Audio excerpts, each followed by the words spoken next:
दोस्तों, आने वाले एपिसोड में ऐसा महा धमाकेदार ट्विस्ट देखने को मिलने वाला है जो पूरे परिवार की किस्मत बदल देगा। अब तक जो लड़ाई सिर्फ रिश्तों और गलतफहमियों तक सीमित थी, वह अब एक ऐसे मोड़ पर पहुंचने वाली है जहां हर राज बेनकाब होगा। परिवार दो हिस्सों में बंट चुका है। एक तरफ दादी अपने पोते विहान को उसकी मां आरंभी से हमेशा के लिए दूर रखना चाहती हैं, तो दूसरी तरफ राज अपने बेटे को उसकी मां का प्यार दिलाने के लिए पूरे परिवार के खिलाफ खड़ा होने वाला है। लेकिन किसी को भी अंदाजा नहीं है कि इसी बहस के बीच एक ऐसा सच सामने आएगा जो पूरे परिवार की नींव हिला देगा। एपिसोड की शुरुआत बेहद तनावपूर्ण माहौल से होती है। घर के हॉल में सभी लोग इकट्ठा होते हैं। राज गुस्से और दर्द से भरी आवाज में कहता है, आप लोगों को आखिर समझ क्यों नहीं आ रहा? विहान भी अपनी माँ का बच्चा है, उसे भी अपनी माँ का प्यार पाने का पूरा हक है। आखिर उससे उसकी माँ को क्यों छीना जा रहा है? राज की बात सुनते ही घर में सन्नाटा छा जाता है, लेकिन दादी का गुस्सा 7वें आसमान पर पहुंच जाता है। वह सख्त लहजे में कहती हैं, मैं आरंभी का बुरा साया भी अपने पोते पर नहीं पड़ने दूंगी। अगर किसी ने उसे आरंभी से मिलाने की कोशिश की तो मुझसे बुरा कोई नहीं होगा। इतना सुनते ही राज का सब्र टूट जाता है। वह पहली बार अपनी माँ की आंखों में आंखें डालकर कहता है, क्या आपके पास दिल है भी या नहीं? एक मासूम बच्चे को उसकी माँ से अलग करके आपको क्या मिल जाएगा? विहान कोई खिलौना नहीं है, वह एक बच्चा है जिसे अपनी माँ की जरूरत है। राज की बात सुनकर घर के कई सदस्य हैरान रह जाते हैं। उन्होंने पहली बार राज को इस तरह अपनी माँ का विरोध करते देखा था। तभी दादी गुस्से में आरंभी पर आरोप लगाते हुए कहती हैं, उसने तुम्हारा दिमाग खराब कर दिया है। वह खुद बदतमीज है और उसने तुम्हें भी बदतमीज बना दिया है। यहाँ तक कि विहान को भी उसने गलत संस्कार दिए हैं। देखा नहीं उसने विश्वास के साथ कैसी बदतमीजी की? इतना सुनते ही राज बिना डरे जवाब देता है, विहान ने बदतमीजी नहीं की थी, उसने सिर्फ अपनी माँ के लिए आवाज उठाई थी। अगर अपनी माँ का साथ देना गलत है तो फिर सही क्या है? गलती उस बच्चे की नहीं बल्कि उन लोगों की है जिन्होंने उसे उसकी माँ से दूर कर दिया। राज की यह बात सुनकर पूरा घर खामोश हो जाता है। किसी के पास उसका जवाब नहीं होता। लेकिन तभी दादी आखिरी चेतावनी देती हैं, आज के बाद न तुम आरंभी से बात करोगे और न ही विहान उससे मिलेगा। अगर किसी ने मेरी बात नहीं मानी तो उसका इस घर से कोई रिश्ता नहीं रहेगा। इतना सुनते ही माहौल और ज्यादा गर्मा जाता है। परिवार के कुछ सदस्य दादी का साथ देते हैं, जबकि कुछ लोग राज के पक्ष में खड़े हो जाते हैं। पहली बार परिवार खुलकर दो हिस्सों में बंट जाता है। तभी डिम्पल वहां पहुंचती है। वह दादी को शांत करने की कोशिश करती है, लेकिन दादी का गुस्सा कम होने का नाम नहीं लेता।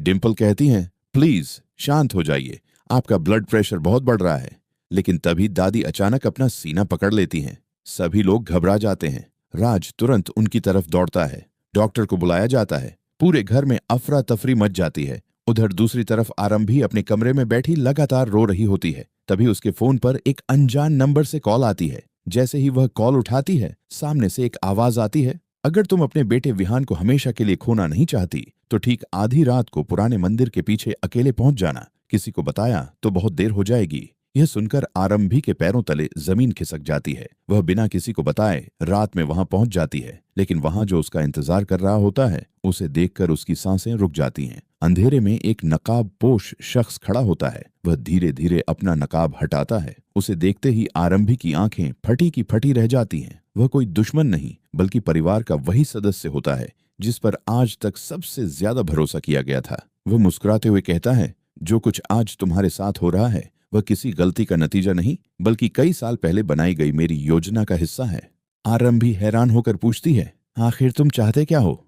वह जवाब देता है, मुझे इस परिवार की पूरी संपत्ति चाहिए और इस काम में सबसे बड़ी रुकावट तुम और तुम्हारा बेटा विहान हो।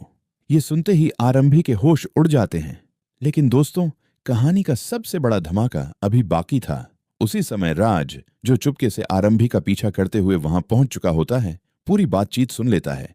वह सामने आकर कहता है, अब तुम्हारा खेल खत्म हो गया। इतना सुनते ही नकाबपोश व्यक्ति हंसने लगता है। वह कहता है, तुम बहुत देर से आए हो राज।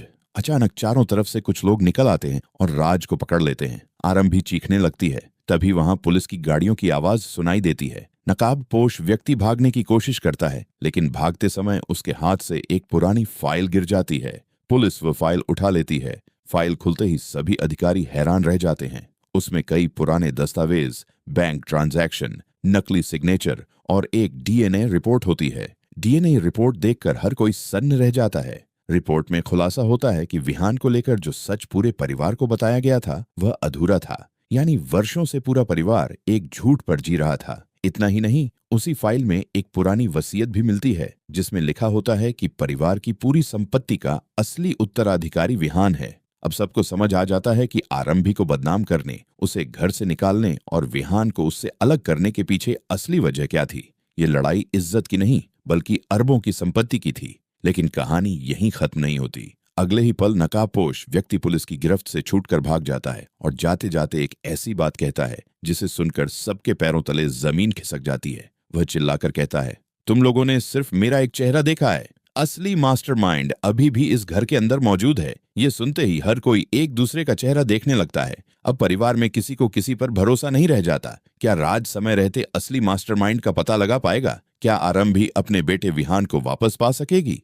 क्या दादी को अपनी गलती का एहसास होगा? और आखिर वह कौन है जो इतने सालों से पूरे परिवार को अपनी उंगलियों पर नचा रहा है? इन सभी सवालों के जवाब आने वाले एपिसोड में मिलने वाले हैं। इतना तय है कि आने वाले हर सीन में एक नया खुलासा, हर मोड़ पर एक नया धोखा और हर कुछ मिनट बाद एक ऐसा शॉकिंग ट्विस्ट देखने को मिलेगा जो पूरी कहानी की दिशा बदल देगा। अगर आप भी चाहते हैं कि आरंभी और विहान फिर से एक हो जाएं, राज को इंसाफ मिले और असली गुनहगार सबके सामने आए, तो अपनी राय कमेंट में जरूर बताइए। साथ ही ऐसे ही लेटेस्ट टीवी सीरियल अपडेट्स, धमाकेदार ट्विस्ट और हाई रिटेंशन स्टोरी नैरेशन सबसे पहले पाने के लिए हमारे चैनल को सब्सक्राइब करना बिल्कुल न भूलें।